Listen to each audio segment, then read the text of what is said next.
elementary school. You live in this make-believe world. You go out on the playground at recess.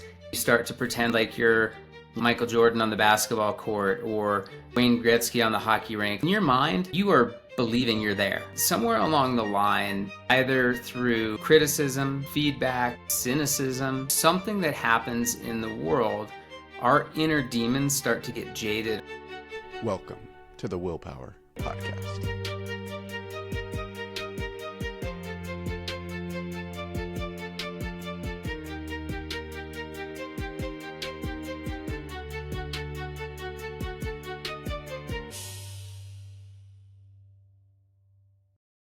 All right, Ron, let's get right into it. I really want to talk about entrepreneurship because that's just very prevalent in my life right now. And I know it's a big thing for a lot of young people. There's a lot of fear around being an entrepreneur because you're kind of inherently stepping off the path. I know for me, it was never really laid out as an option. Going through high school, college, all of like the good options were like good careers that were involved working for someone or for working for an established company. And so there's a lot of uncertainty around that. So I would love to just hear how you got into entrepreneurship in the first place. Yeah, well, thanks for having me on, and excited to talk to your viewers about this.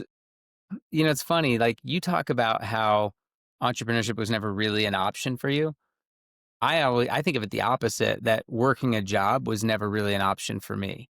And I never, I come from a long line of like white collar, men and women that have been, bankers, stockbrokers, and lawyers, as far as the eye can see. And, the natural thought would be, I would have followed down one of those paths. And, my dad was an attorney and kind of go down that path. But none of that really ever interested me. And I don't know if it's because I'm incredibly impatient or if it's because I just, don't work well in an environment where I'm not calling the shots. And it's always been that way. I've kind of always been that guy, I guess you could say, and I really thrive on controlling my own destiny. I also wasn't the smartest guy. There are plenty of people who are good friends of mine that did hundreds of times better than me in the world of academia and grades and, clear path of what they were going to go on and do. And that just never was something that I even thought about. So it was always my plan to control my own destiny and do my own thing. And I mean, literally, I probably learned that when I was 16 years old. I had a job. I was selling T-shirts. So I grew up in Anchorage, Alaska, and I was selling T-shirts on the corner of a busy intersection. And I remember when my manager had said, okay, you stand there, you wait for people to come up and you sell them a T-shirt. And I'm like, okay. And I did that for a few days and I realized like, this is slow. Like I got to do something to get people here. And so I started creating games to give people the ability to win a free T-shirt and, just silly things. Like I would take a stick with a tape on it and I would throw it up in the air and catch it. And I would sell people, for $1, you can try to catch the tape. And if you get it, I'll give you a free T-shirt. And what ended up happening is it increased sales because people would come over, they would try to play the game. So you'd get a crowd around it and people would start buying T-shirts. And I knew right then and there, like, I'm not going to wait around for someone to tell me what it's done. And initially my manager at that job was actually quite upset, that I was doing this because they thought maybe I was making little side hustle dollars, but really I was trying to sell more T-shirts. And when he looked into it, I was selling a lot more T-shirts. So I think that was just always my path, as entrepreneurship was never not an option. It was always going to be my option. Yeah, that's interesting. So was it like from that point forward, or did you ever have like a full-time career type of job, or was it immediately off to the races? So my first real company I started when I was a junior in college. So I guess you could say since the age of, 21 maybe, that was going to be what I was going to do. So prior to that, yeah, I had jobs. I had summer jobs. I worked at Taco Bell was my first job. I was a great stuffer of burritos. And, post that, I was a camp counselor. And after that, I did some telemarketing at some fundraiser stuff. And, but a full-time job, like you get out of college and you go work a 9-to-5 job, I've never done that in my life. Now that's actually not entirely accurate. I have done that before, but it's always been after I sell a company, I stay on with the company that acquired me and I work as an employee within that company. But I always had equity, so I always never really felt like an employee in the traditional sense in that regards.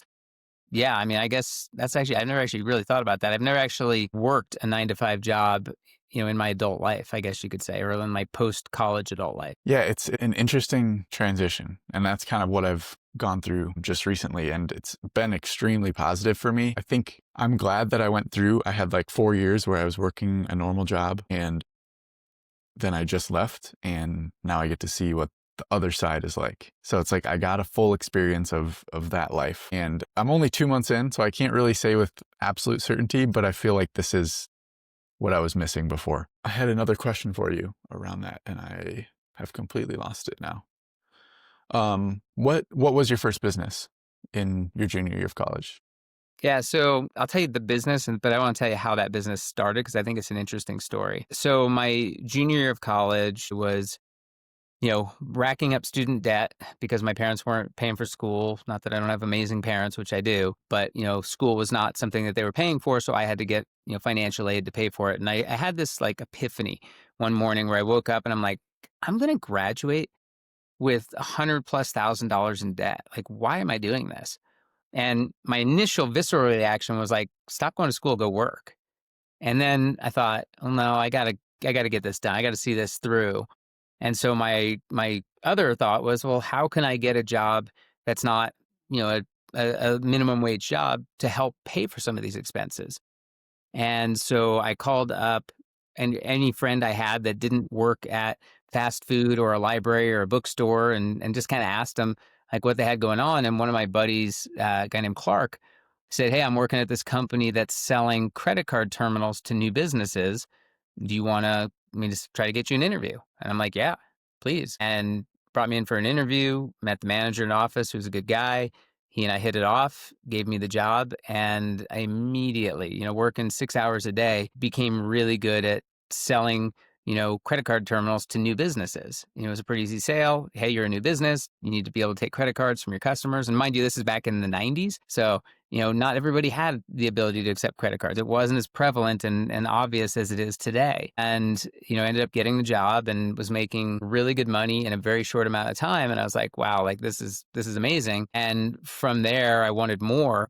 But, the guy I was working for had a great business, didn't really want to necessarily expand.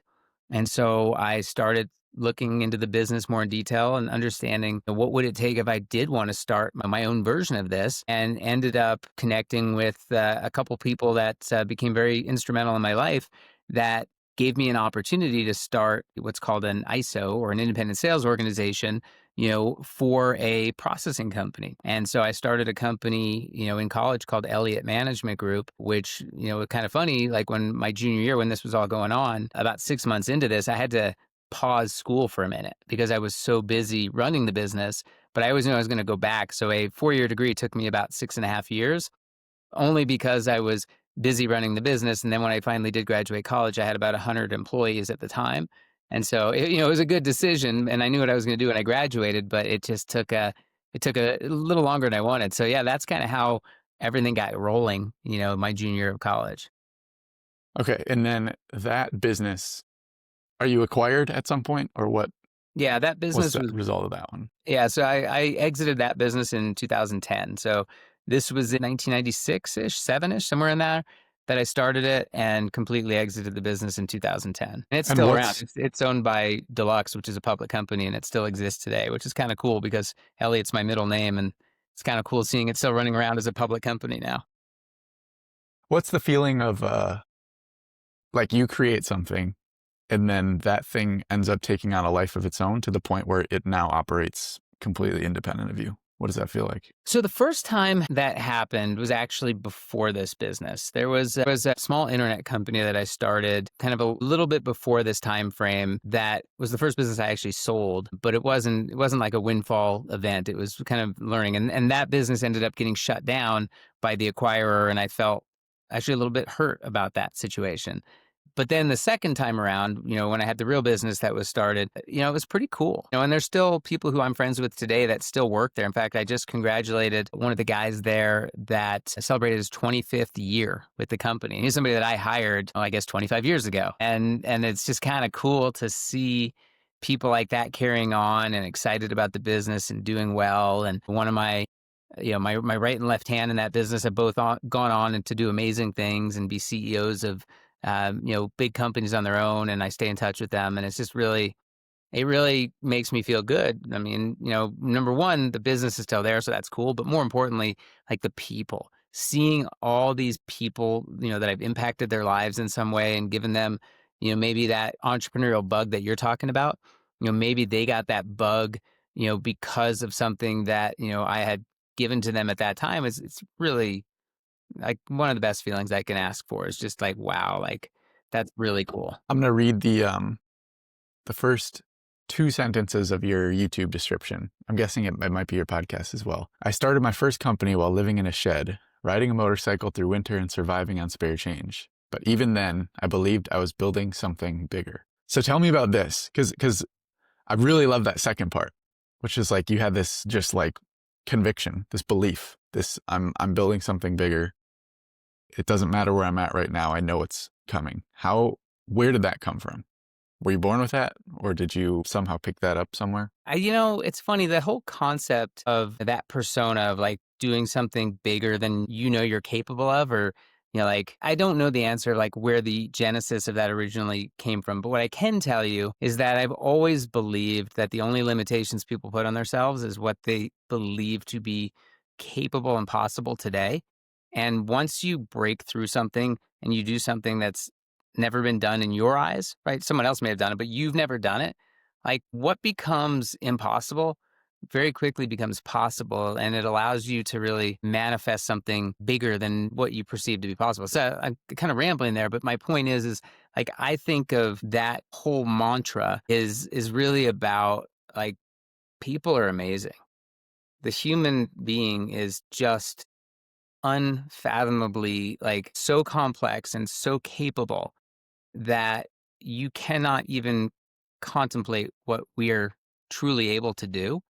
So don't even pretend like the limited 10% of your brain that you're using is going to be able to, define what you're actually able to achieve. And I think that's where I really had the realization that possible is just anything. And you don't even know what that looks like today. Do you think do you think this belief in yourself is built through past experience? Like in other areas of life, if that makes sense. Like there's one belief that you're like, I can't do this thing, and then you do it. And then there's another thing, I don't believe I can do this thing, and then you do it. At some point, you start to realize that this like, I can't do this thing belief in anything is probably flawed and probably doesn't exist. So my example there would be, there was a time during high school where I just had this belief, I can't build muscle. Like I can't have a six pack. I can't get into good shape because I never have before. And so I don't know what that looks like. So I just kind of have this like belief that I can't do it. And then I end up doing that in college and like getting into good shape. And then I had a similar experience that was like, I can't cold approach a woman who I'm attracted to and just tell her that I'm interested in her. I can't do that. And then I go through this process and then I find out, oh, I can do that. And then now I'm at this point with business where I'm like, I can't make money through business. I have that belief because I have not done that yet.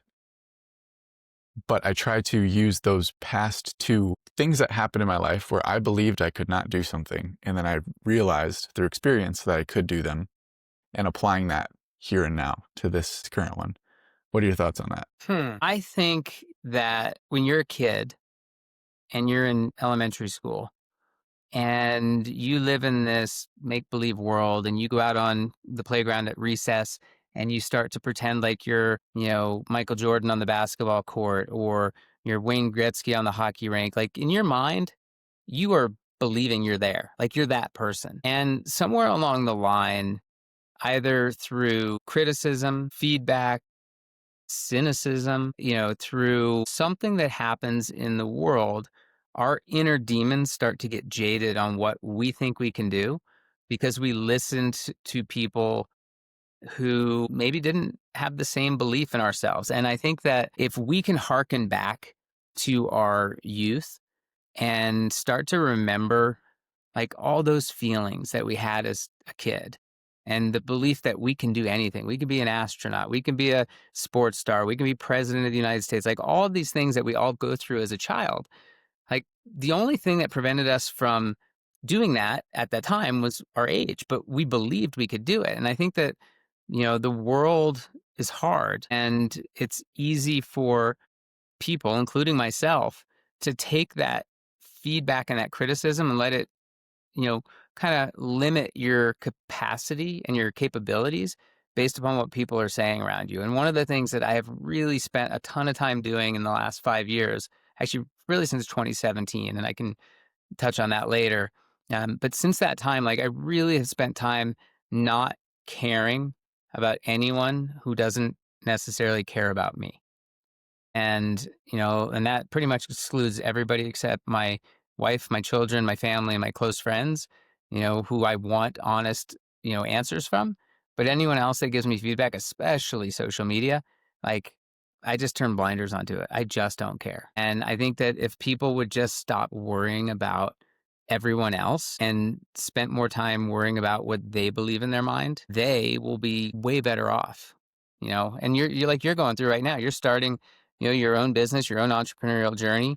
I'm sure there are people in your corner that were supporting you, and there's other people in your corner that are probably saying, "What are you doing? Like, you got a great, stable job. Like, come on, dude, pull it together." And why should you listen to those people? You did this for a reason. Like, don't second get yourself. Like, you are who you are because you believe in yourself. The moment you start second guessing yourself, it's over. So that's I don't know, kind of a little bit tangent of your question, but hopefully I got that answer out for you. Yeah, I do love that kind of like innocent view of who I can be that you're talking about, of being a child and just like having the world be open-ended and completely like your identity isn't formed yet, and you have this belief I can be whatever I want to be. And yeah, for some reason we at some point, maybe it's not necessary, but I think a lot of us do end up kind of getting, yeah, just like burnt in different places. Like you try and do something and then you get cut off and someone says, no, that's not you. You don't do that. And then over time you kind of confine yourself. But I like that about not caring. But I'm also curious about like, what's the practical step by step about how to stop caring about what people think? You just said it. Like, just think about it. Like, think about most people. Like, it's very easy, right, for me to sit here and say, if someone says something negative about you, don't care about it, right? Like, it's super easy to say. And again, I don't want you to think like I have some amazing superpower where I can like tune out everything. I can't. Like, I take a lot of criticism. Like, when I started my first company, and I started trying to recruit friends to come, work for me in different capacities. Like, they laughed at me. Like, dude, who are you? Like, you're no like scholar, and now all of a sudden you're going to use this brain to start, a business, and like you just have to know what you're doing and why you're doing it, and let that be your north star of what you're trying to accomplish. And you just have to remember. So I use this example like spaghetti, right? In our mind, we think getting from point A to point B is a straight line, right? It's uncooked spaghetti. It's hard, it's rigid, you know exactly where it starts and where it ends. So if you're trying to start a business and get here, you're going that way. But the problem is that that doesn't take into account any of the times when the business starts cooking, right? Once you start cooking and getting that idea going, it doesn't end up staying straight, right? It becomes a noodle, like it becomes all circular. Sometimes it goes backwards, sometimes it loops around itself, it crisscrosses, it tangles. And I think of entrepreneurship kind of like spaghetti, where you have to be like aware that there is no such thing as a straight line unless you win the lottery, right? That's the only way. And even those people I've read don't really do well. But like the point is that you have to be aware, like, I'm going to have setbacks, and those setbacks aren't going to derail my end goal, right? I'm still trying to get here. And just because this thing happened, just because this person, told me I'm stupid, just because this person said my idea sucks, or this person didn't buy from me, or I lost a big client, or whatever it is that happens along the way, these are not the finish line. These are just iterative steps that you have to go through to go down that path. And, like I think because I wasn't the smartest kid in my class, it forced me to think about what my skill sets are, which, are just having that, just laser focus, blinders on, like head down, go mentality, no matter what somebody says. And, it's not easy for me any more than it is for anyone else. I just have gotten really good at just tuning things out. Are there any do you have any, like, habits, routines, rituals around just your day-to-day life that you think have, like, an outsized impact compared to what people would expect? My whole life is that. Like every minute of my day is what you just described.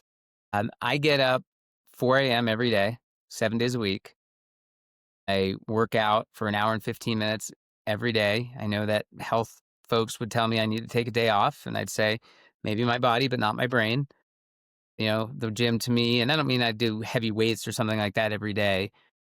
But yeah, I work out every day at 4 in the morning. Sometimes it's weights, sometimes it's cardio, sometimes it's a combination. I have the same smoothie, and I've had the same smoothie for probably the last 15 years every single morning. I live by it. I eat 6 meals a day every day. It's funny, whenever I go travel and I'm with people that know me really well, they know I refer to it as scheduled feedings. Like, I'm gonna eat at this time, and if you're not eating, I will bring food and I will eat in the meeting, like, but I'm not waiting. Yeah, very, very focused on this because it keeps me in kind of the best shape that I can be, especially as I get older, so that, I'm mentally and physically able to do the other things that, lay before me. And I think that's an important part of it. So yeah, and then, I try to do the hard things first in the day and the easy things last. And most people find it really easy to do the easy things, the things that don't involve your brain. You're pushing papers across the desk and doing like the mindless stuff that go along. I try to do all that stuff at the end of the day when my brain's fried. And I try to do the hard stuff, in the first 2 hours of the day. The reason I get up at 4 a.m. every day is that my team is usually calling me by 8:30 every day. And so I want to have at least an hour and a half to 2 hours before they start calling me that I can do the hard stuff. Because once they start calling and the customers and issues start coming up throughout the day, like I just don't have the time to do it. So I want to stay focused on that. So yeah, so that I go to bed early. I was joking with a friend last night. Actually, we were scheduling a dinner, and the only available times at this place we were wanting to go on Saturday was 5:15 or 7:30. And he's like, I could do either, but I like early just because I work out early. I'm like, look, say no more. 5:15 it is. Like, we'll eat with the early bird special crowd because I'm gonna get up at 4 in the morning the next day. I don't drink. I think that that's counterintuitive to what I'm trying to accomplish. I don't.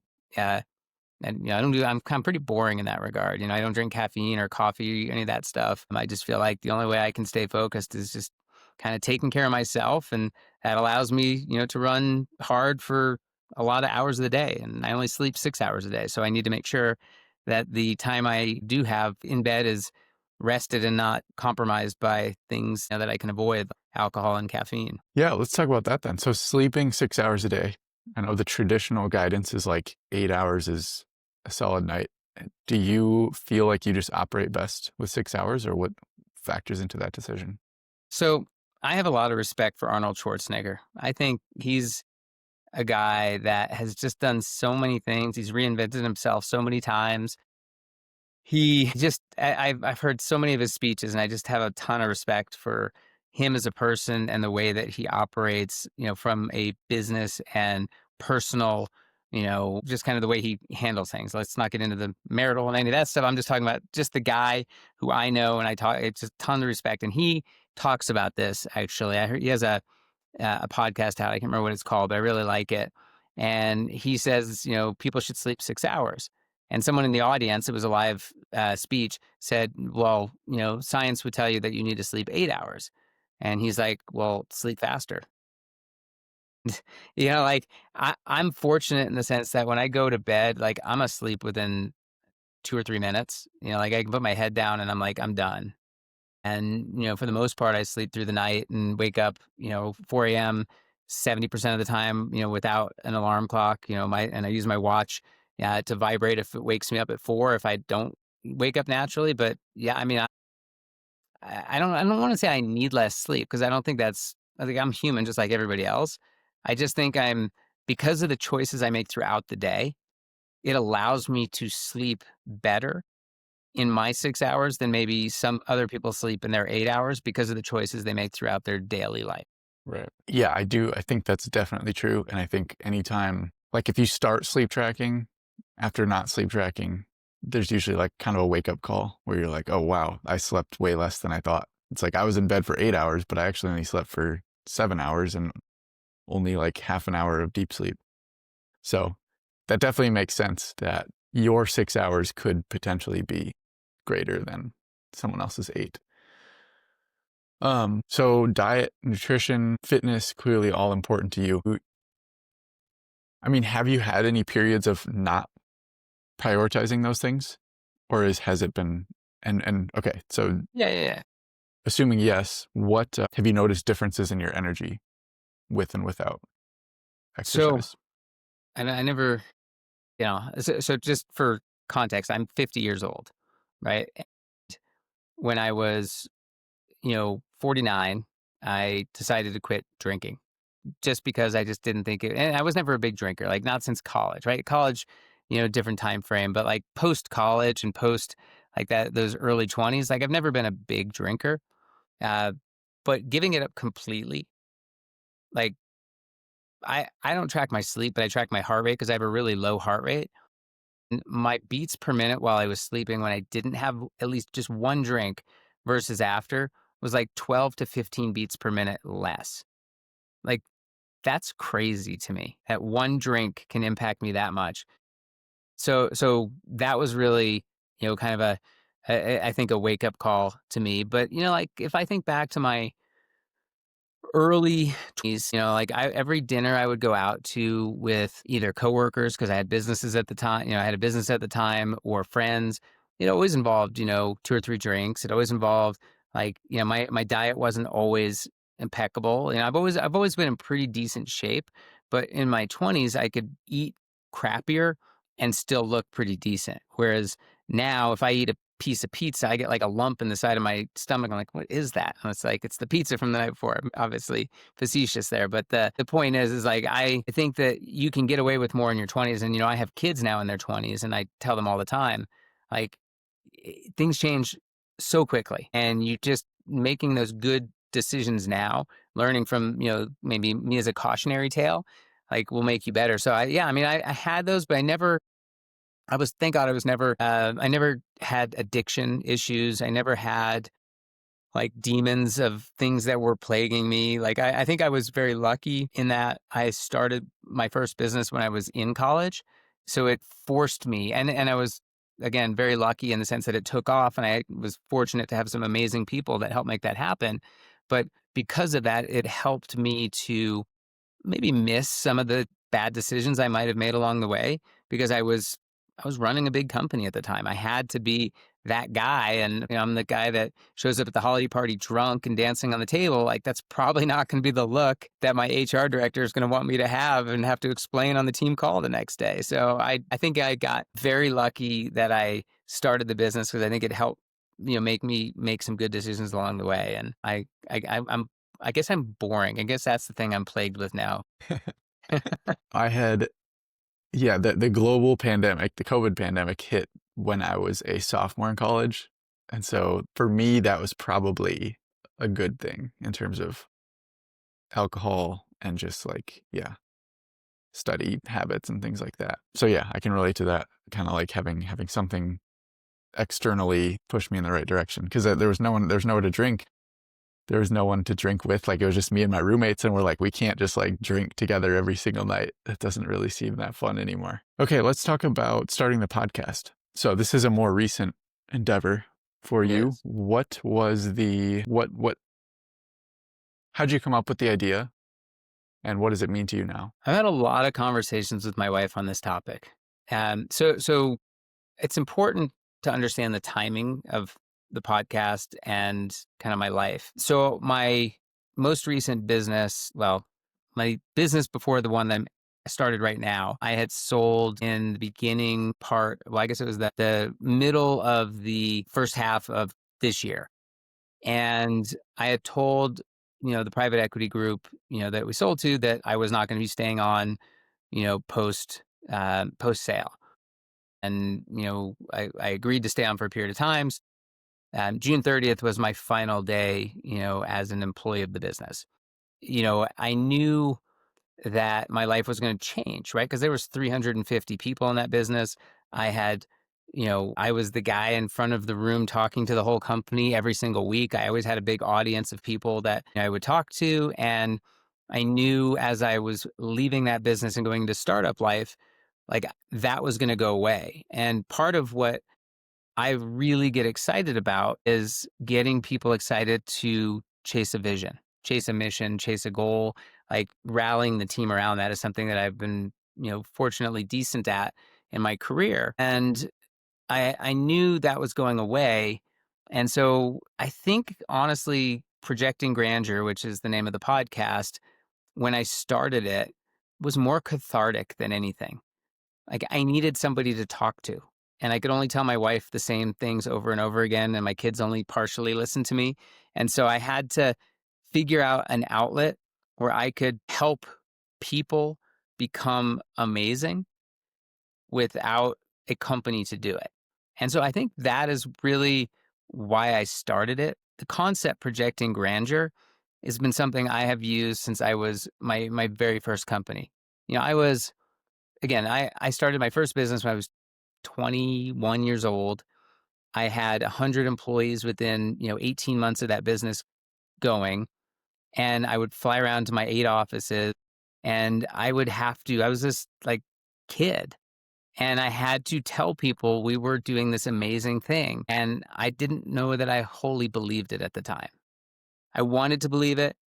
And I knew I could see it, but I hadn't actually done it. Like I was maybe not comfortable being in that role in that capacity so quickly. And so I always said to the team, I said, look, like we have to project grandeur. We have to be bigger. We have to be bolder. We have to be more, you know, just on top of it than anybody really knows. Yeah, there might be like the Wizard of Oz here where you pull the curtain back and there's mice running on a wheel and people pulling levers and doing stuff, but like the world can't know that. They have to think we have our act together. They have to think that we are this well-oiled machine, and we have to project out to the world that we are grander than we are. And so this started 30 years ago, and I've always used it. And when I was trying to come up with like, what do I call this thing? And I think it just came to me like projecting grandeur. Like, why wouldn't I call it that? Like, it is exactly what entrepreneurs like yourself and everybody else are trying to do is that we have this vision, we have this belief, we have this idea, and we need to go tell the world about it. Before anybody sees what we see, we need to sell them that we are projecting out this grand idea. And it's not fake. It's not, like that whole fake it till you make it. It is, I'm projecting out what I see in my head. We just haven't done the steps to get there yet. So I think your question is, it started it for me, frankly.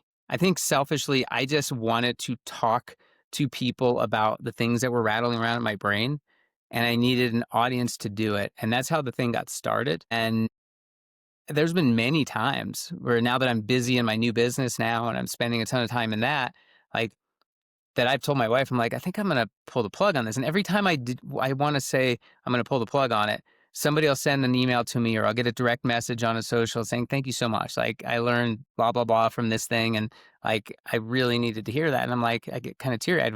I say that because it means so much to me, but like when that happens, I realize like, okay, I got to keep doing this. It's not for me anymore. It's now for these other people that I hope are listening. And like I've said on the podcast before, I don't know, like I don't have any monetization plan with it. Like I don't know, like I'm not a podcaster. I don't even have an intro on the thing.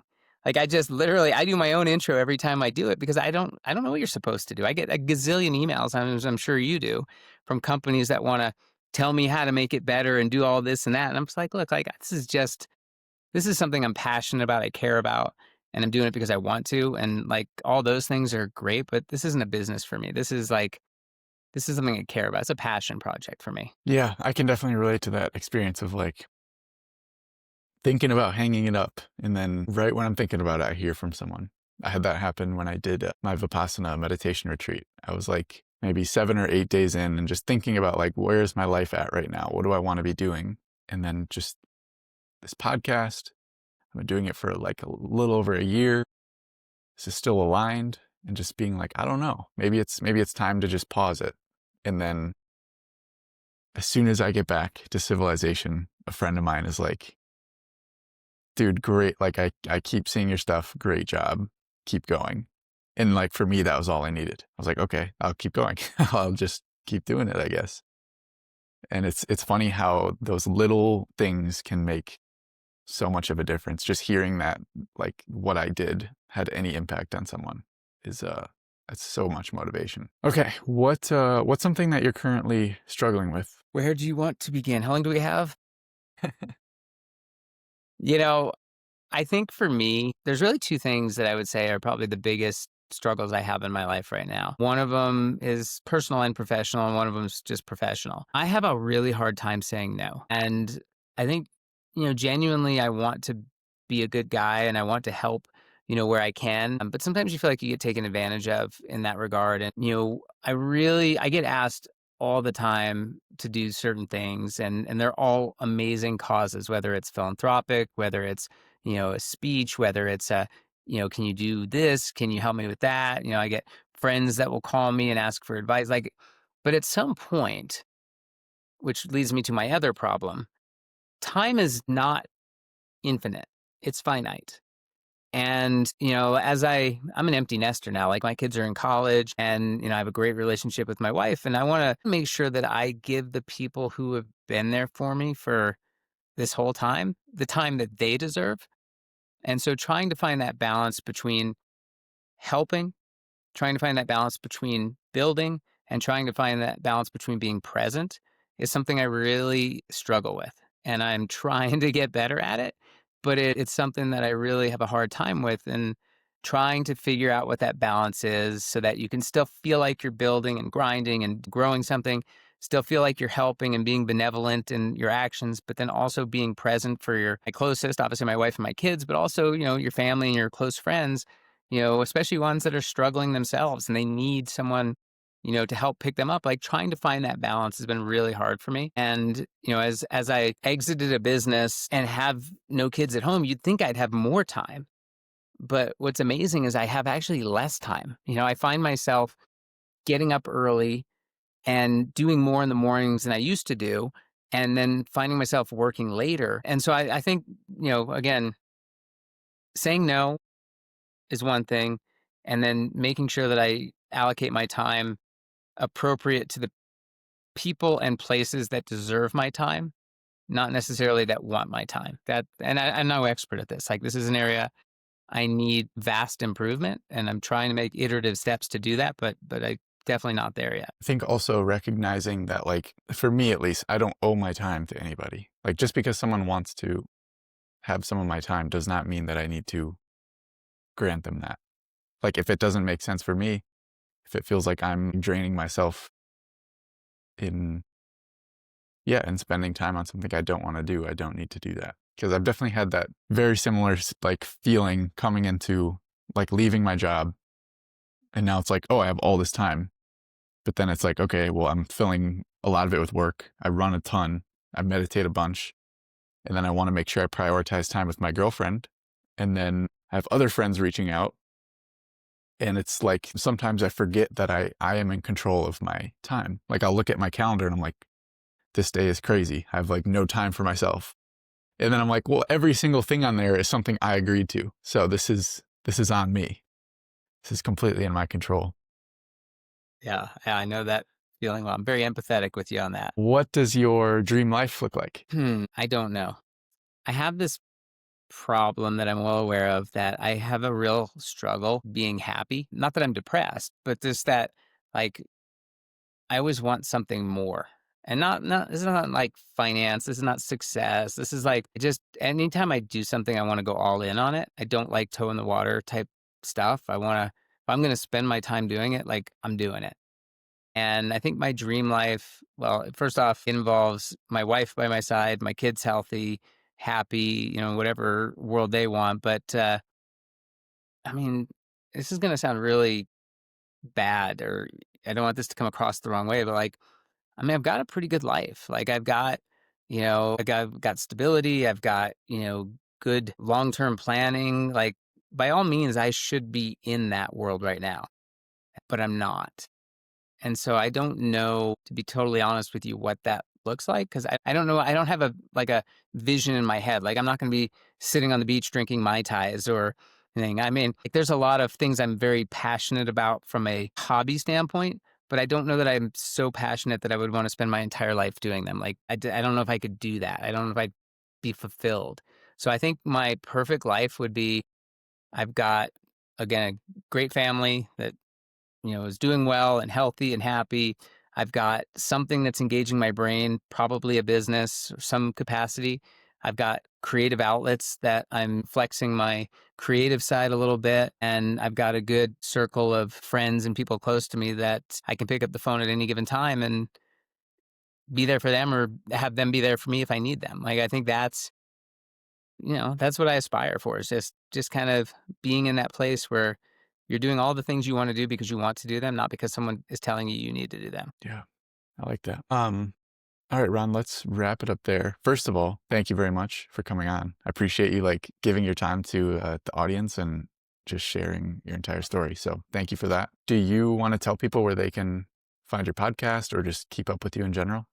Yeah, no, first off, thanks for having me. An amazing. You ask questions in such a calm way that I feel like I'm probably oversharing because you're so comfortable to talk to. So if I overshared, I apologize to your audience if that was the case. Yeah, I mean, there's really three ways you can get a hold of me. My podcast is called Projecting Grandeur. You can find it anywhere you stream podcasts, YouTube, wherever you go. You can also find out what I'm doing work-wise I have a company called Sixpack, which is just sixpac.com.